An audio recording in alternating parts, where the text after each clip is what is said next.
নমস্কার বন্ধুরা, ঈশ্বরতত্ত্ব ইউটিউব চ্যানেলে আপনাদের সকলকে স্বাগত। কোন কোন স্থানে একজন স্বামীর তার স্ত্রীর উপরে বিশ্বাস করা উচিত নয়? বন্ধুরা, আজকের এই কাহিনী আপনাদের অনেক বড় একটি শিক্ষা দিয়ে যাবে। কাহিনীটি মনোযোগ সহকারে শ্রবণ করুন। আপনারা তো অনেক সময় শুনেছেন, দুই নৌকায় পা দিয়ে যে ব্যক্তি চলে সে ব্যক্তি অতি শীঘ্রই ডুবে যায়। বন্ধুরা, বিদ্বান ব্যক্তিরা সবসময় একটি কথা বলে, যে ব্যক্তি নিজের অন্তরে শান্তি এবং সন্তোষের স্থাপন করতে পারে সে ব্যক্তি সর্বদাই সুখী থাকে। আর যার ইচ্ছাগুলো স্থির থাকে না, যার মন সর্বদাই চঞ্চল হয়ে থাকে, সে ব্যক্তি একদিনের জন্য সুখের প্রাপ্তি করতে পারে না। যতই চেষ্টা করুক না কেন, সে দুঃখের সাগর থেকে বেরোতে পারে না। বন্ধুরা, আজকের এই কাহিনী একটি দুশ্চরিত্রা স্ত্রীর কাহিনী। দুশ্চরিত্র যে কেউ হতে পারে, সে স্ত্রী হোক অথবা পুরুষ। বন্ধুরা, বিদ্বান ব্যক্তিরা একটি কথা খুবই ভালো বলেছেন। পাহাড় থেকে পড়লে অথবা কোনো উঁচু স্থান থেকে পড়লে অথবা কোনো দুর্ঘটনার দ্বারা যদি কারোর মৃত্যু হয়ে যায়, তাহলে সেই মৃত্যু তো একবারের জন্য হয়। কিন্তু যে ব্যক্তি নিজের চরিত্ররূপী পাহাড় থেকে পতিত হয়, সে ব্যক্তি এক জন্মেই হাজারবার মৃত্যুর প্রাপ্তি করে। যে ব্যক্তির চরিত্রর পতন ঘটে, সে ব্যক্তি কখনো কুকুর হয়ে, কখনো বিড়াল হয়ে, আবার কখনো অন্যান্য পশু হয়ে জন্মগ্রহণ করে। সে হাজার হাজার পশুর জন্মগ্রহণ করে এবং সে প্রত্যেকটি জন্মে সে অসহ্য বেদনার মধ্যে দিয়ে নিজের জীবন কাটায়। একজন ব্যক্তির ভালো চরিত্র তার নাম যশের বৃদ্ধি ঘটায়, সমাজে তাকে সকলেই মান সম্মান করে। অপরদিকে দূষিত চরিত্র মানুষের নিন্দা করায়। দূষিত চরিত্রের ব্যক্তি যদি কোনো ভালো কাজও করে, তবুও তার কখনো প্রশংসা হয় না। বন্ধুরা, একথা সবসময় মনে রাখা খুবই প্রয়োজনীয়। দূষিত চরিত্র মানুষের ভালো কর্মের ফলও নষ্ট করে দেয়। জীবনে এই তিনটি জিনিস সবসময় মনে রেখে চলবে। কখনো কারোর সামনে মাথা নত করতে হবে না। প্রথম হলো পরিষ্কার চরিত্র, নির্মল চরিত্রের অধিকারী হও। দ্বিতীয় হলো মিথ্যা কথা বলো না। তৃতীয় হলো কারোর নিন্দা করো না, কারোর সমালোচনা করো না। এই তিনটি কাজ আমাদেরকে অন্যের চোখে অনেক ছোট করে তোলে। তাহলে চলুন আজকের কাহিনী শুরু করা যাক। কোনো এক নগরে এক স্বামী স্ত্রী বাস করতেন। স্বামী অসুস্থ হওয়ার কারণে সেই মহিলা সর্বদাই পর পুরুষের উপর আসক্ত থাকত। সে কখনো স্থির হয়ে ঘরে বসত না। ঘরে বৃদ্ধা শাশুড়ি ছিল, তাকেও এটা ওটা বলে ঘর থেকে বার করিয়ে দিয়েছিল। এটা তো সত্য কথা, দুশ্চরিত্র স্ত্রী এবং দুশ্চরিত্র পুরুষেরা সবসময় একা থাকা পছন্দ করে। সরল সাদা স্বামী তার এই পরিকল্পনাগুলো বুঝতে পারেনি। স্বামী ঘর থেকে বাইরে যাওয়া মাত্রই সে পরপুরুষকে ঘরে ডেকে নিত। বলা হয়, যেমনভাবে আগুনের মধ্যে কাঠ দিলে তার নিমেষের মধ্যেই জ্বলে পুড়ে শেষ হয়ে যায়, সমুদ্রের মধ্যে জল ঢেলে দিলে সেই জলের কোনো চিহ্ন পাওয়া যায় না, ঠিক তেমনভাবেই দুষ্ট মহিলারা কোনো এক পুরুষের উপর স্থির হয়ে থাকতে পারে না। তারা একজনের সঙ্গে কথা বলে, আরেকজনের দিকে বাঁকা দৃষ্টিতে তাকায়, আর তৃতীয় জনকে নিজের মনে স্থান দেয়। এমন স্ত্রীদের কে ভালোবাসবে, কে আপন করে নেবে? একদিন এক দুশ্চরিত্র চোর দেখল, এই স্ত্রী তো অনেক পুরুষের সঙ্গে সম্পর্ক রাখে, এই স্ত্রী আমার জালে খুব তাড়াতাড়ি ফেসে যাবে। এর তো পুরুষের প্রয়োজন, আর আমার প্রয়োজন অর্থের। বন্ধুরা, একটা কথা সবসময় খেয়াল রাখবেন, পতিতা মহিলাদের, দুশ্চরিত্র পুরুষদের এবং লোভী ব্যক্তিদের মন সর্বদাই অপরের ধন সম্পত্তির উপরই লেগে থাকে। যতক্ষণ সে ওই ধন সম্পত্তি না প্রাপ্ত করছে, ততক্ষণ সে আপনার সঙ্গে ভালো ব্যবহার করবে, ততক্ষণই সেই ব্যক্তি আপনার সঙ্গে প্রেমালাপ করবে। কিন্তু যখনই সে তোমার থেকে ধন সম্পত্তি পেয়ে যাবে, তখন সে তোমাকে এমনভাবে ছেড়ে দেবে যেমনভাবে সাপ নিজের খোলস ত্যাগ করে। ধূর্ত লোকেদের কাউকে ঠকানোর অনেক রূপ থাকে।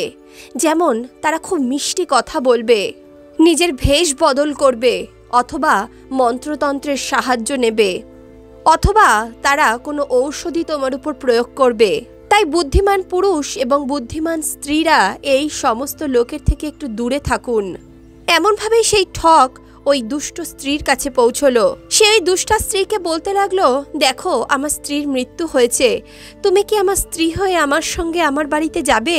সেই দুষ্টা স্ত্রী ওই ধূর্ত ব্যক্তির মিষ্টি মিষ্টি কথার আসল মানে বুঝতে পারল না। সে ওই চোরকে বলতে লাগলো, হ্যাঁ আমি তোমার সঙ্গে যাব। আমার স্বামী এমনিতেও অনেক বৃদ্ধ হয়ে গেছে, কিন্তু তার কাছে অনেক ধন সম্পত্তি আছে, সে তো ঠিকভাবে চলাফেরাও করতে পারে না। তুমি এখানেই দাঁড়াও, আমি তার সমস্ত ধন সম্পত্তি নিয়ে এক্ষুনি আসছি। কেউ খুব ভালো একটি কথা বলেছে, যেমনভাবে কাক রাতে দেখতে পায় না, পেঁচা দিনে দেখতে পায় না, এমনভাবেই কামী পুরুষ না দিনে দেখতে পায় না রাতে দেখতে পায়। সে কাম বাসনা দ্বারা পরিপূর্ণ হয়ে যায়, সেই সময় তার মনে ঠিক ভুল বিচারের ক্ষমতা থাকে না। দেখতে দেখতেই রাত হয়ে গেল। যখন মধ্যরাত্রি হলো তখন সেই স্ত্রী তার স্বামীর সমস্ত ধন সম্পত্তি একটি পুটুলিতে বেঁধে নিয়ে ঘর থেকে বেরিয়ে গেল। সে হাসতে হাসতে ওই চোরের কাছে পৌঁছে গেল। তারপর তারা দুজনে মিলে আগের পথ অতিক্রম করতে লাগলো। বন্ধুরা, বলা হয় যেই পুরুষের স্ত্রী দুশ্চরিত্র হয়, যেই পুরুষের বন্ধু তার সঙ্গে প্রতারণা করে, যার চাকর তার মুখের উপরে কথা বলার সাহস পায় এবং যেই গৃহে সাপ বাস করে, এমন ব্যক্তিদের জীবন বালির পাহাড়ের মতো হয়। যে কোনো সময় একটা দমকা হাওয়া ওই পাহাড়টিকে ভেঙে গুঁড়িয়ে দিতে পারে। কোনো গৃহস্থ ব্যক্তির জন্য তার স্ত্রীর দুশ্চরিত্র হওয়া তার জীবনের সমাপ্তির সমতুল্য হয়ে যায়। যদি একজন স্ত্রী তার স্বামীর প্রতি শ্রদ্ধাপূর্বক সমর্পিত না থাকে, এমন স্বামী দুশ্চিন্তায় পড়ে নিজের ক্ষতিও করে দিতে পারে, অথবা নিজেকে হেরে যেতে দেখে মৃত্যুর সমান যাতনা ভোগ করে। প্রতারক মিত্রেরও কোনো বিশ্বাস নেই, কখন যে তারা ধোঁকা দিয়ে দেয় সেটা বোঝা খুবই কঠিন ব্যাপার। বন্ধুরা, এখন তো সেই চোর ওই স্ত্রীকে নিয়ে একটি নদীর সামনে পৌঁছে গেল। চোরটি মনে মনে ভাবছিল, কোনোভাবে যদি ওর টাকা পয়সাগুলো আমি হাতিয়ে নিতে পারি, তাহলে ওকে এখানে ছেড়েই আমি চলে যাব। এই স্ত্রীর সঙ্গে আমি কী বা করব? আমার তো শুধু ধন সম্পত্তি চাই। তারা দুজনেই ওই নদীর সামনে দাঁড়িয়েছিল। হঠাৎ করে চোরটি ওই দুশ্চরিত্রা স্ত্রীকে বলতে লাগলো, শোনো প্রিয়ে, এই নদীটি খুবই গভীর, এক কাজ করো, এই ধন সম্পত্তির যে পুটুলিটি আছে এটি তুমি আমাকে দিয়ে দাও, আমি এটিকে নিয়ে ওপারে রেখে আসি, তারপরে আমরা দুজনে ওপারে যাব। ওই স্ত্রী এমনটাই করলো। নিজের সমস্ত ধন সম্পত্তি সে ওই চোরের হাতে তুলে দিল। এদিকে চোর তো এটাই চাইছিল। তার হাতে যখনই ওই ধন সম্পত্তির পুটুলিটি আসলো, সে নদী পার করে ওপারে চলে গেল, আর কখনো সে ফিরেই আসলো না। এদিকে সেই স্ত্রী অনেকক্ষণ নদীর এপারেই অপেক্ষা করছিল।